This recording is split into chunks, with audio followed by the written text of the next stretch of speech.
Kajian fikih kita pada siang hari ini akan membahas masih dalam kerangka besar toharoh, di mana toharoh itu adalah syarat sah untuk bisa diterimanya sholat. Dalam toharoh kita mengenal ada dua jenis. Yang pertama toharoh yang disebut mengangkat hadas, dan yang kedua toharoh yang disebut izalatun najasah, menghilangkan najis. Kita bicara yang pertama saja dulu, yaitu tentang mengangkat hadas. Pada pertemuan sebelumnya kita juga sudah bicara sedikit banyak tentang mengangkat hadas. Hadas itu ada dua, ada hadas kecil, ada hadas besar. Nah, yang akan kita bahas sekarang ini adalah mengangkat hadas kecil, yaitu dengan cara berwudu. Jamaah sekalian, wudu itu disebutkan di dalam Al-Quranul Karim. Allah Subhanahu wa ta'ala berfirman, "Idza qumtum ilas sholati," kalau kamu mau melakukan sholat, "faghsilu wujuhakum," maka cucilah wajah-wajah kalian, "wa aydiyakum," dan tangan-tangan kalian, "ilal marafiqi," berikut juga kedua sikunya. Lalu lanjutannya, "wamsahu biru'usikum," usaplah sebagian dari kepala kamu, "wa arjulakum," kemudian cucilah kaki-kakimu itu, "ilal ka'bain," terikut juga kedua mata kaki. Jamaah sekalian, ayat ini hanya menyebutkan 4 rukun dari wudu. Yang pertama, mencuci wajah. Yang kedua, mencuci kedua tangan sampai siku. Yang ketiga, mengusap. Bukan mencuci, mengusap sebagian kepala. Dan yang keempat adalah mencuci kedua kaki sampai kedua mata kakinya. Dari ayat ini kemudian para ulama sepakat bahwa anggota dari tubuh kita yang wajib dikenakan air wudhu itu ya 4 itu. Wajah, tangan, kepala, kaki. Sedangkan yang lain-lainnya, walaupun dicontohkan oleh Nabi, sebagaimana kita baca dalam banyak sekali hadis Nabi, seperti berkumur, atau memasukkan air ke hidung, atau mencuci kedua telinga, bahkan juga mencuci tangan sebelumnya. Itu semua tidak masuk dalam rukun berwudu. Yang masuk dalam rukun itu ya 4 tadi itu. Maka jamaah sekalian, kalau mau wudunya sah minimal 4. Tapi kalau mau wudunya sah dan afdol, pakai nilai tambah, pahalanya banyak, ya semua tadi itu disertakan. Termasuk juga membaca bacaan-bacaan tertentu. Tapi minimal orang berwudu itu ya wajah, tangan, kepala, kaki. 1 dari 4 itu tidak terbasuh, tidak dicuci, tidak kena air, maka wudunya tidak sah. Jamaah sekalian yang dirahmati Allah, kita bahas yang 4 itu dulu, karena itu yang utama.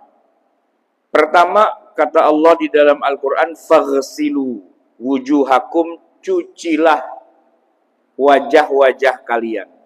Kata faghsilu itu fi'il amr, perintah. Asal katanya dari ghasala yaghsilu, artinya mencuci. Dan para ulama tak ada perbedaan pendapat bahwa yang dimaksud dengan mencuci ya harus pakai air. bukan pakai tanah, bukan pakai udara. Nah, air itu tentu saja air yang bukan hanya suci, tapi airnya juga harus mensucikan.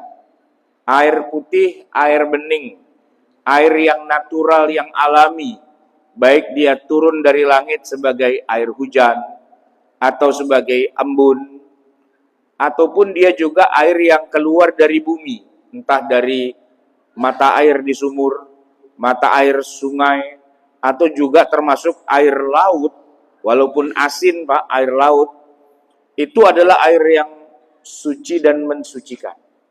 Maka wajah kita itu harus kena air. Nah, tinggal nanti para ulama menetapkan yang disebut dengan wajah itu batasnya sebelah mana sampai sebelah mana. Begini Pak, wajah manusia itu adalah kalau kita lihat dari kanan ke kiri, ya, itu disebut dengan irdon, lebarnya dari sini Pak, dari anak telinga kanan sampai ke sini, anak telinga kiri. Ya mau dari kanan kiri, kiri kanan sama aja, itu batas lebarnya, width. Nah, ma baina syahmatai udhunain, antara dua anak telinga lebarnya. Sedangkan tulan, tingginya itu mulai dari min manabitis sya'ri. Mohon maaf saya buka peci nih Pak, biar jelas. Ini kan rambut, ini jidat. Antara rambut dan jidat batasnya mana? Nah itu dia. Mulainya ada tumbuh rambut. Jadi kalau orang misalnya dahinya rada lebar gitu Pak, ya kan? Maka wajahnya jadi agak lebar. Mundur dia ke belakang, mundur gitu kan. Nah, tapi kalau orang yang rambutnya masih banyak di depan, ya sampai pas mulai ada rambut, nah itu batas wajah paling atas. Kemudian ke bawah kan ngelewatin dahi, hidung, ya kan, bibir, atas bawah, lalu dagu gitu ya, ila asfalidz dzaqni, sampai paling bawahnya dagu. Sebagian ulama bilang sampai sini, tapi ada juga yang bilang sampai sini. Nah, kalau kita mau aman, sampai sinilah semua. Gitu Pak. Jadi kalau orang wudhu cuman gini doang Pak, raup ya di depan gini, tapi nggak sampai sini, nggak sampai pipi, ya kan, nggak sampai pelipis, itu belum rata mencuci wajahnya. Artinya belum sah kalau dibilang ghasala wajhahu. Baru ghasala ba'da wajhihi, mencuci sebagian wajah. Nah perintahnya adalah faghsilu wujuhakum, sebulat-bulatnya wajah itu harus kena semua. Itu kita ngomongin areanya, lebar, tinggi. Nah tetapi juga jamaah sekalian, yang dikatakan basah, ya mencuci itu kan harus basah gitu ya. Seandainya ada orang pakai bedak Pak, pakai emak-emak tuh biasanya pakai foundation. Apa itu Pak foundation? Yayasan. Ada yayasannya.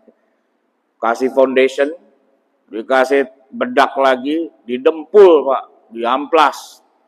Kalau bahasa tukang bangunan diaci, diplester, diaci gitu Pak ya. Itu Pak, kulitnya nggak kena air, maka tuh belum sah wudhunya. Wah berarti bedak berantakan. Iya, namanya juga cuci muka, gitu kan? Bukan nih sapu tangan atau tisu dibasahin terus di plak gitu Pak. Nah, itu bukan mencuci namanya.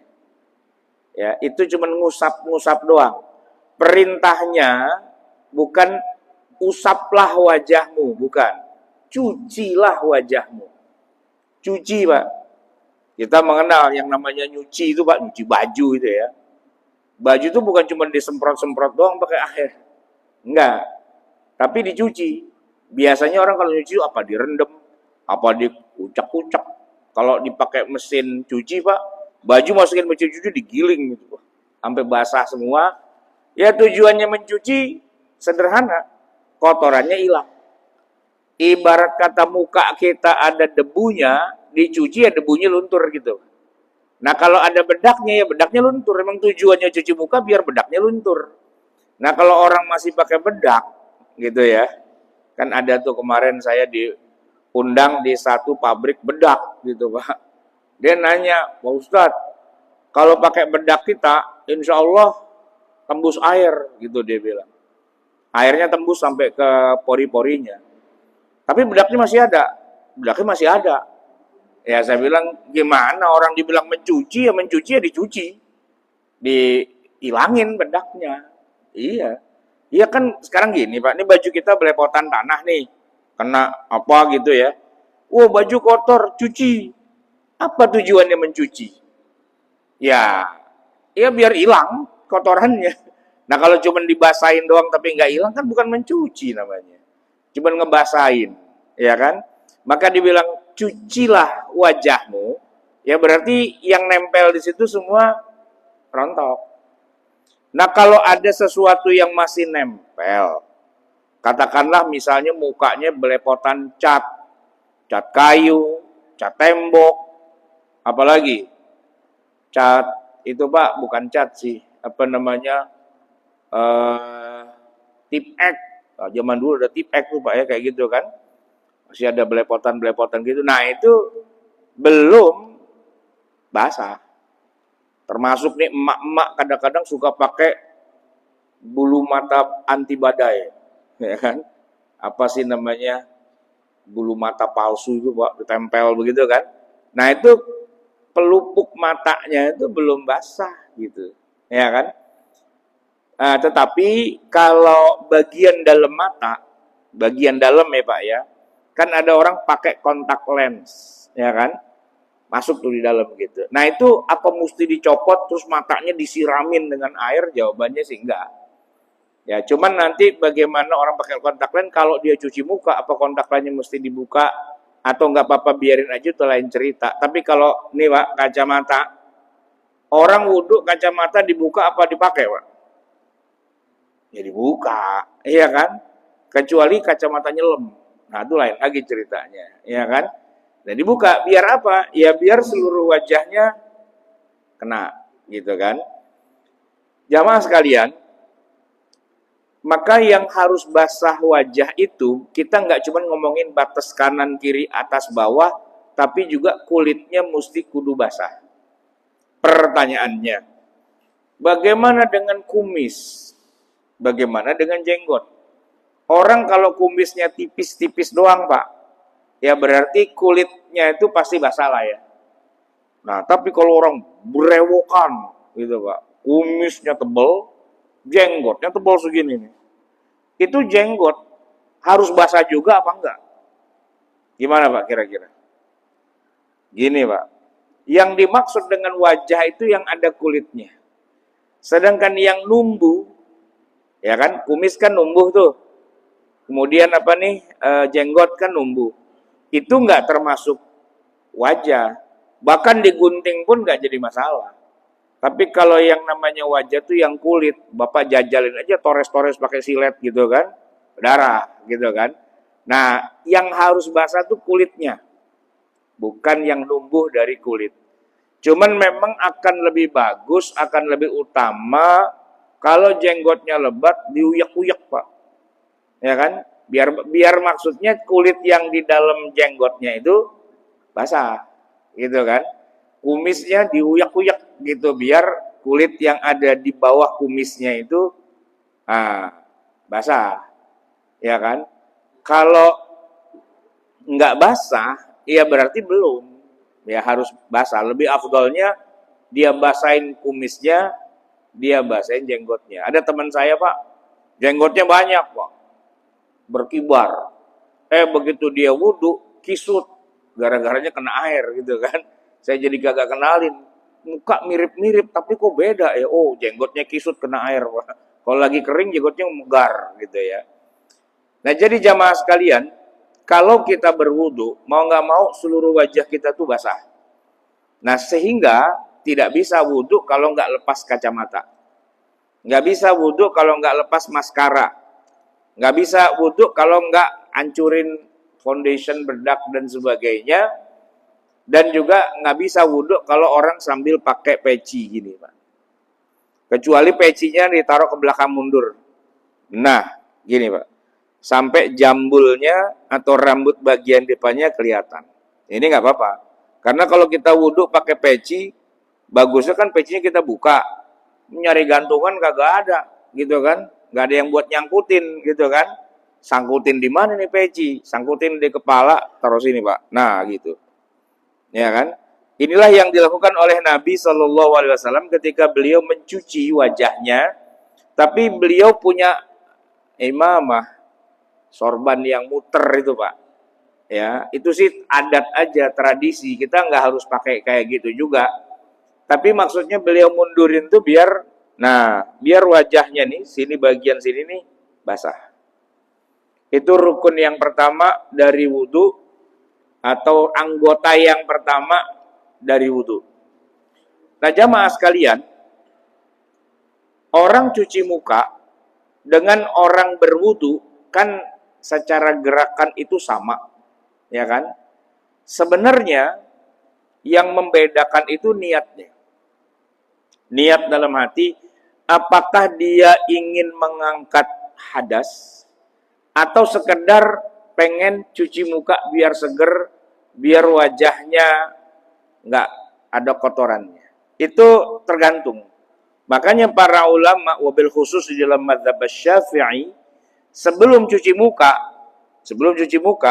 rukunnya ditambahin satu, yaitu niat. Ente cuci muka, niatnya apa? Niat dulu baru cuci muka. Jangan cuci muka dulu baru niat. Maka sebelum cuci muka, niat. Waktu ntar ente cuci muka, niatnya mau ngapain? Sekedar bersih-bersih atau itu diniatin ibadah. Kalau sekedar bersih-bersih, ya kan? Ya maka itu bukan wudhu namanya. Walaupun yang dibasuh semuanya. Kan ada begini Pak. Ada guru agama, Pak Ustadz, ngajarin anak-anak berwudhu dengan cara praktek, demonstrasi. Ada air beneran, ya kan? Terus dia kasih contoh, mukanya, tangannya, kepalanya, kakinya, sama kumur-kumurnya segala macam, didemonstrasikan, divideoin, masukin YouTube gitu.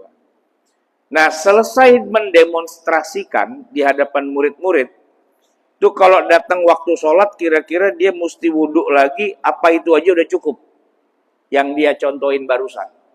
Kira-kira gimana Pak? Kalau masuk waktu sholat, dia mau sholat, mesti wudhu lagi, atau yang barusan dia contohin itu udah cukup? Ya jawabannya tergantung. Tadi waktu lagi nyontohin, niatnya sekalian serius ngangkat hadas, apa niatnya cuma mau show off doang? Kalau niatnya cuma show off doang, kasih contoh gitu ya. Dalam hati nggak niat wudhu beneran, ya begitu azan mah dia suruh wudhu lagi. Pak Ustadz bukannya tadi udah wudhu, tadi nyontohin doang. Kagak diniatin ngangkat hadas, wudhu lagi. Tapi kalau memang dia niatin untuk ngangkat hadas, setidak-tidaknya di dalam hati, ya begitu udah selesai kasih contoh, memang semua gerakannya udah bener, ya udah, berarti dia tinggal langsung sholat aja, nggak usah wudhu lagi. Tergantung di dalam hatinya. Ada yang bilang begini, Ustadz, niat bukannya baca nawaitul wudu'a li raf'il hadasil asghari fardhan lillahi ta'ala. Nah, begini jamaah sekalian. Kalau yang kita lafazkan di lidah, nawaitu, sebenarnya itu bukan niatnya itu sendiri. Itu fungsinya untuk menguatkan niat yang ada di hati. Niatnya bukan di mulut, niatnya bukan di lidah, niatnya di dalam hati. Saya kasih contoh nih Pak ya. Nih lisan saya bunyi begini Pak. Nawaitul wudu'a li raf'il hadatsil asghari fardhan lillahi ta'ala. Tuh saya baca lafaz niat wudu tuh Pak. Ya kan? Kira-kira saya udah niat apa belum tuh Pak? Baca nawaitul wudu'a li raf'il hadasil asghari fardhan lillahi ta'ala. Itu saya udah niat apa belum? Ya tergantung. Dalam hati niat nggak? Ya kalau dalam hati niat, niat. Nah kalau dalam hati cuman pamer, cuman nyontoin, iya berarti kagak niat. Saya tuh Pak barusan kagak niat. Saya cuman nyontoin aja. Kalau orang melafazkan nawaitu, nih contohnya ya, nawaitul wudu'a li raf'il hadasil asghari fardhan lillahi ta'ala. Itu di lisan saya begitu, tapi di hati saya sedang tidak niat mau wudu. Ya buktinya di depan saya kagak ada air dan saya nggak ngapa-ngapain, cuman bunyi doang mulutnya. Mulut doang bunyi Pak, itu bukan niat namanya. Yang namanya niat, ya, di hatinya mau wudu, di depannya ada air, nah itu dia mau ngapain nih air? Mau wudu dalam hati. Dikuatkanlah itu dengan lisan nawaitul wudu'ah. Nah begitu Pak. Jadi jangan dikira dalam mazhab Syafi'i itu nawaitul wudu'ah itu harus dihafal, dan kalau nggak hafal berarti ente wudunya nggak sah. Keliru cara memahaminya. Enggak. Nawaitul wudu'ah itu bukan niat. Niatnya itu di hati. Nawaitul wudu'a itu li isbatin niyah. Untuk menguatkan niat. Kalau niatnya ada, dikuatkan dengan lisan. Tapi kalau dalam hati nggak ada niatnya, ya lisan mah kagak ngaruh. Ya kan? Lisan kagak ngaruh. Mau ngomong nawaitul wudu'a 1000 kali, tetap aja kagak niat. Begitu Pak. Ya. Jadi jamaah sekalian yang dirahmati Allah, yang namanya wudu itu rukunnya pertama niat, nah yang kedua mencuci wajah. Sunnahnya mencuci wajah itu 3 kali. Sunnahnya. Tapi seandainya dilakukannya cuma 2, boleh. Apalagi dilakukan cuma 1, boleh. Cuma cuci muka sekali doang Pak, nggak sampai 3 kali, nggak apa-apa. Cuman pahalanya kurang, ya. Nilainya jadi turun. Tapi sah, iya. Ibarat orang kuliah Pak, lulus tapi IP-nya ya ngepas 2,3 gitu Pak. IP-nya ngepas. Beda sama yang lulus IP-nya 3,9, dikit lagi 4. Nah, itu dia bukan cuma lulus tapi cum laude, summa cum laude, dapat penghargaan kan gitu ya. Nah, kita kalau berwudu, kalau memang bisa 3 kali, 3 kaliin aja Pak. Lebih afdol. Tapi kalau airnya terbatas, waktunya terbatas, ya udah sekali aja, itu sudah sah. Oke ya. Yang pertama niat di dalam hati, dikuatkan dengan lisan, lisan bukan niat, nguatin aja. Yang kedua adalah membasuh wajah, ya kan? Yang ketiga Pak, ngomongin mencuci kedua tangan. Jamaah sekalian, mirip dengan wajah, tangan itu batasannya ada. Ya, ini Pak, telunjuk kita ini tangan, jempol juga tangan, kelingking juga tangan, telapak tangan kita ini juga tangan juga, sampai pergelangan. Tapi kata Allah, yang wajib untuk dicuci itu ilal marafiq, ikut juga sikunya. Jadi jamaah sekalian, kalau ada orang nyuci tangan sampai pundak, ya kan, udah sah. Tapi kalau cuman pergelangan tangan doang, nggak sampai siku, ya nggak sah. Karena batasnya harus sampai siku. Itu kalau luasnya ya. Kalau wajah kan tadi luasnya kanan kiri dari kedua anak telinga, atas bawah dari tempat tumbuhnya rambut sampai paling bawah dari dagu. Nah kalau tangan, seluruh tangan sampai ke 2 siku, dari ujung jari sampai ke siku. Nah, tapi sama dengan kasus cuci muka tadi Pak ya, kulit di tangan kita itu tidak boleh ada penghalangnya, nggak boleh ada cat, nggak boleh ada tadi misalnya lem lem Aibon, Pak. Ya Aibon tuh merek sih ya. Tapi dia ngelapisin gitu, Pak. Orang yang tukang sepatu tuh biasanya tangannya belepotan lem. Nah, itu dia mesti bersihin dulu dari yang nempel-nempel. Karena kalau dia cuci tangan begitu aja, sementara masih banyak belepotan nempel, itu air nggak kena ke kulitnya secara sempurna. Maka dia harus ulangi lagi wudhunya. Termasuk juga, Pak, kalau ada orang punya kuku panjang. Nah, ini rada ribet nih, Pak. Kenapa? Walaupun kuku panjang itu sering dibersihin, tapi yang namanya kotoran itu gampang banget nyelip di dalam kuku. Nyelip. Nah, itu, Pak, kalau mau wudhu, itu mesti dikosrek-kosrekin tuh dalamnya kuku itu. Yang pada punya kuku panjang. Biar apa? Biar jangan sampai ada benda yang menghalangi air masuk ke dalam kulit kita yang nempel sama kuku. Ya bukan berarti kulitnya harus kukunya harus dikelupas, enggak gitu kan. Tapi kalau ada kotoran di situ, nah itu jadi masalah. Sama dengan sunat. Anak kecil kenapa harus disunat sebelum dia balik? Karena di bagian kulitnya itu bisa jadi ada najis, ya kan? Nah, kalau kita, Pak, sunatnya seminggu sekali nih, kuku. Kita potong, biar jangan ada kotoran masuk di sela-selanya. Kalau wudhu bikin air nggak kena. Kalau air nggak kena, berarti wudhunya nggak sah. Gitu, Pak. Kalau wudhunya nggak sah, dia sholat, ya sholatnya nggak diterima. Jadi nyambung tuh, Pak. Gara-gara kuku panjang, wudhunya kagak sah, sholatnya kagak sah, ya di akhirat begitu dihisap, banyak bolongnya. Gara-gara kagak motong kuku. Nah, itu penting tuh, Pak, ya. Pokoknya hati-hati yang namanya bekas-bekas lem, bekas cat gitu ya. Termasuk, nah kalau bapak-bapak sih jarang ya, tapi kalau ibu-ibu tuh, Pak, cat kuku. Kutek atau apa gitu ya. Itu harus dikerik dulu tuh, Pak, tuh cat kukunya. Soalnya kuku tuh harus basah. Nah, kalau kukunya dibiarin aja gitu, dia wudhunya nggak nggak sah. Berarti sholatnya nggak sah juga. Jadi ribet kan. Nah, maka kalau mau diwarnain, bagusnya jangan pakai cat.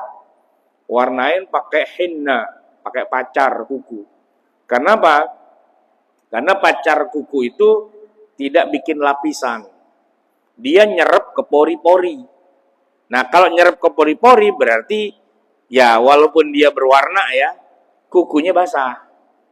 Sama dengan tato, Pak. Tato ya, ini tato yang beneran, yang tintanya dimasukin ke dalam pori-pori. Hukum bikin tatonya lain hal, tapi kalau orang udah tatoan, ya, udah tatoan nih, ada preman insaf gitu, Pak. Kira-kira kalau dia wudhu, sah nggak wudhunya? Ya, kalau tato, ya, karena dia warnanya di dalam kulit, gitu ya, kulitnya dia wudhu basah, kena air, ya wudhunya sah. Urusan bikin tatonya nggak boleh, kita lagi nggak ngomongin itu, terbabnya berbeda.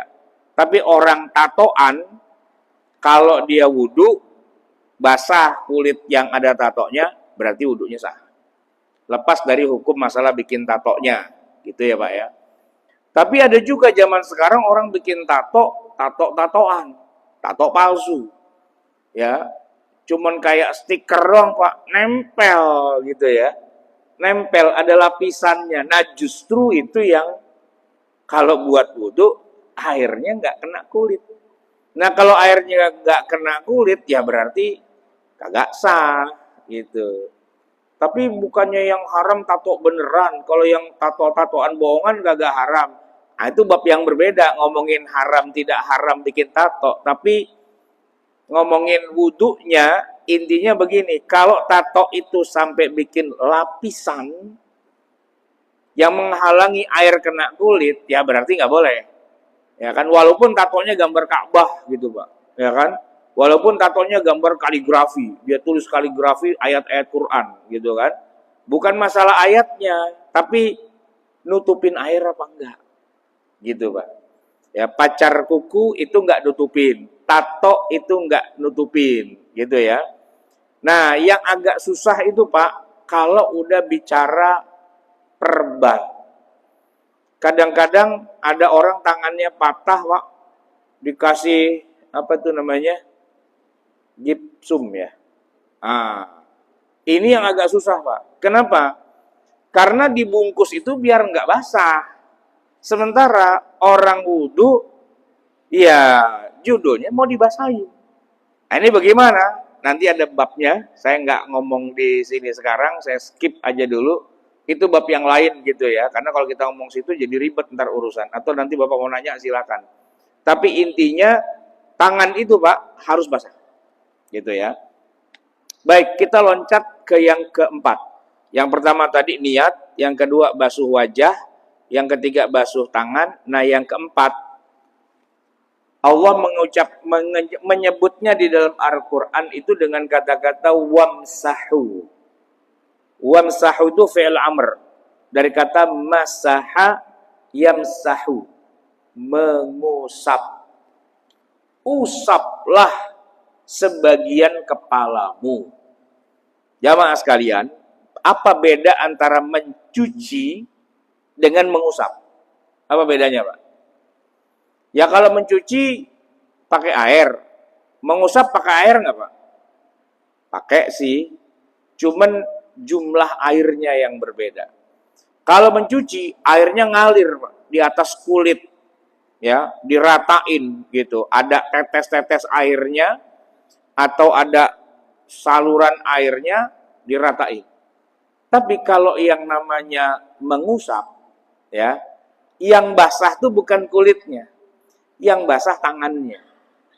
Tangan kita basah, dengan tangan yang basah kita usaplah bagian yang mau kita usap. Apa itu? Kepala. Jadi bukan mencuci kepala, bukan keramas, tapi mengusap kepala dengan tangan yang basah. Bisa jadi kepalanya nggak basah, atau kalaupun basah ya dapatnya sedikit-sedikit doang. Karena airnya nggak dialirkan. Yang ada tangannya basah, megang kepala. Ya kepalanya rada-rada demek-demek dikit lah gitu. Nggak basah. Beda, Pak, antara basah dengan demek. Itu bahasa Indonesianya apa demek tuh ya? Hah?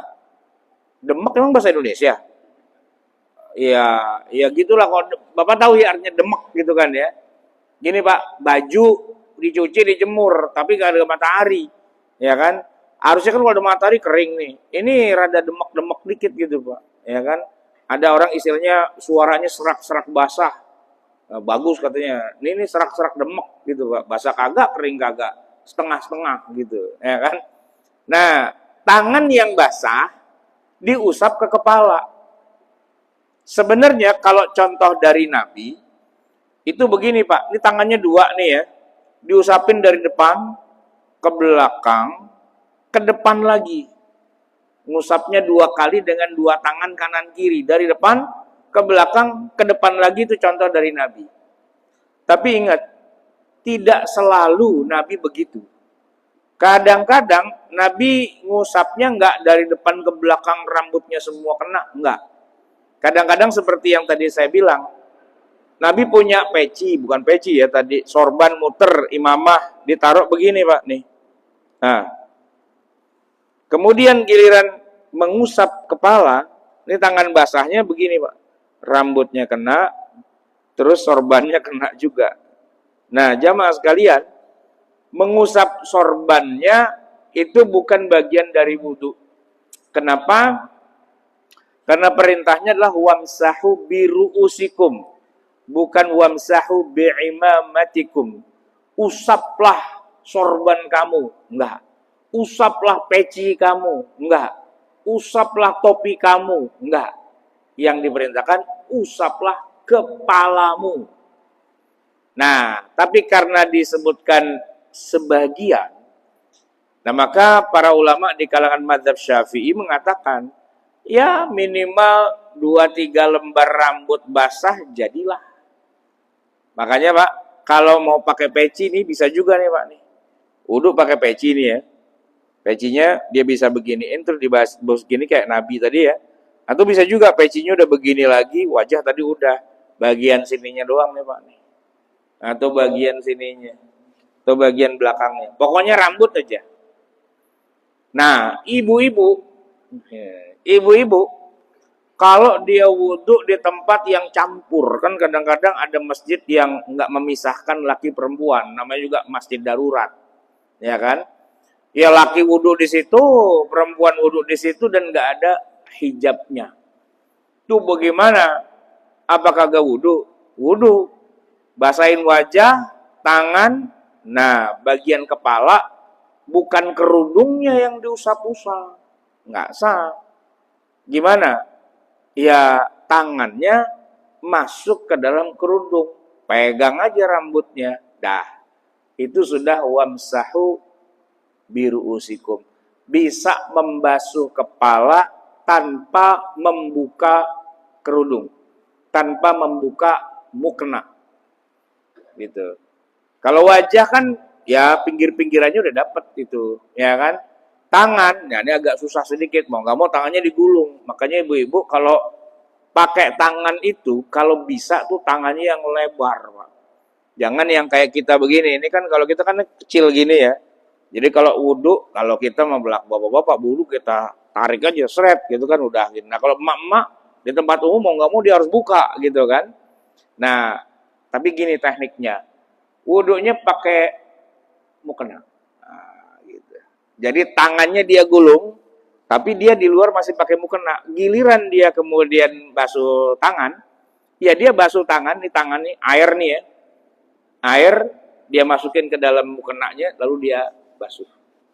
Airnya ada, bukan tangannya basah. Airnya ada di tangan. Ya, tangannya ini dibikin begini nih Pak, buat numpangin air, buat naruh air. Walaupun nggak banyak, tapi air. Ya kan, kayak orang mau minum gini, gitu. Air di mana? Misalnya dia ada sungai gitu ya, ada mata air. Dia pengen minum. Kalau pakai dua tangan bisa, pakai satu tangan juga bisa, Pak. Tapi ada airnya, gitu. Nah ini begini tapi ke tangannya, sementara mukenanya nutupin. Ya basah-basah dikit lah, resiko. Namanya juga orang main air, masa kagak mau basah? Basah, ya kan? Itu kalau dalam konteks tempat duduknya nggak ada pemisahan antara laki-laki dan perempuan, gitu ya.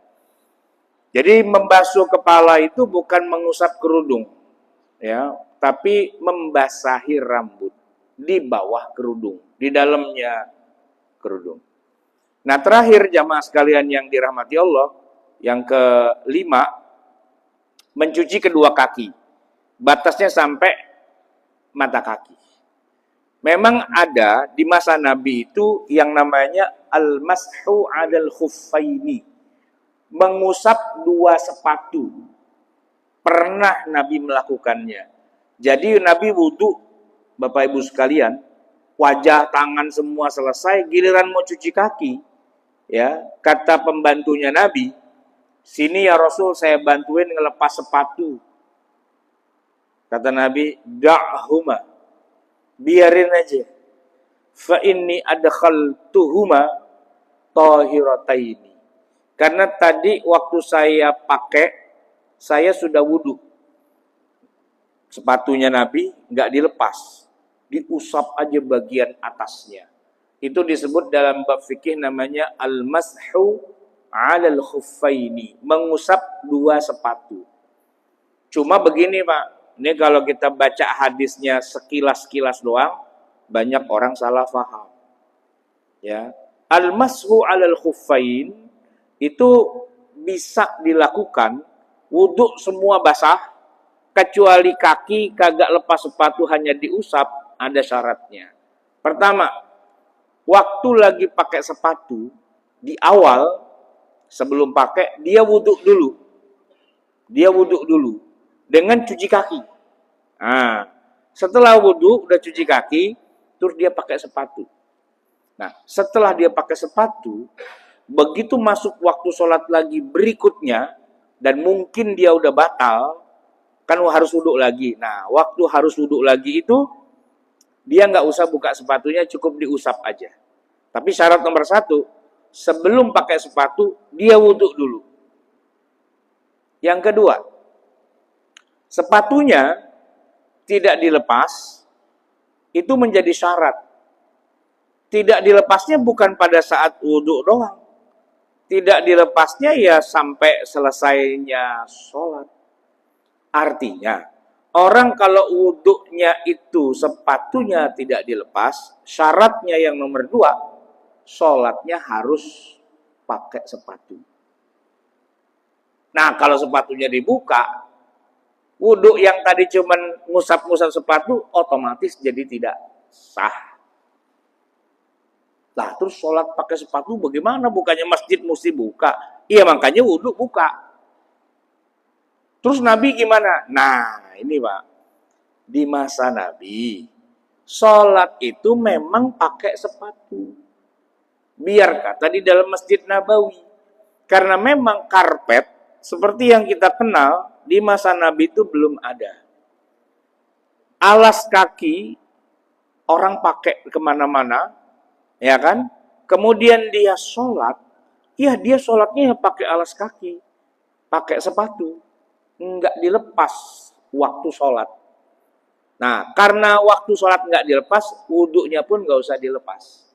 Tapi kalau dia sholatnya nyeker, sepatu dilepas, ya dia harus wudhu. Pakai air, kakinya harus dicuci yang benar, nggak bisa cuma diusap-usap doang, nggak. Nah, yang terjadi kekeliruan di masa sekarang karena orang nggak ngaji fikih, baca hadis doang, pemahamannya sepotong-sepotong, banyak yang aneh, gitu kan? Dia wudhu, ngusap-ngusap sepatu, ya kan? Begitu dia sholat, sepatunya dibuka. Nah, lu ngapain sepatu dibuka? Ya cuci kaki yang benar, gitu, ya kan? Tapi Nabi mengusap sepatu, Nabi mengusap sepatu karena memang sepatunya nggak mau dibuka. Ya, kalau dalam perjalanan minimal bisa tuh 3 hari nggak dilepas-lepas. Bayangin Pak, 3 hari 3 malam sepatu kagak dilepas. Makan pakai sepatu, sholat pakai sepatu. Mohon maaf Pak, pakai sepatu juga. Iya, tidur pakai sepatu. Ya itu, emang nggak dilepas. Kenapa kok nggak dilepas-lepas? Kemungkinannya dingin Pak, kemungkinannya. Jadi ya untuk mengusir rasa dingin itu ya emang sepatunya jangan dilepas. Itu kalau musafir. Kalau mukim tidak dalam keadaan safar boleh juga. Tapi maksimal hanya 24 jam.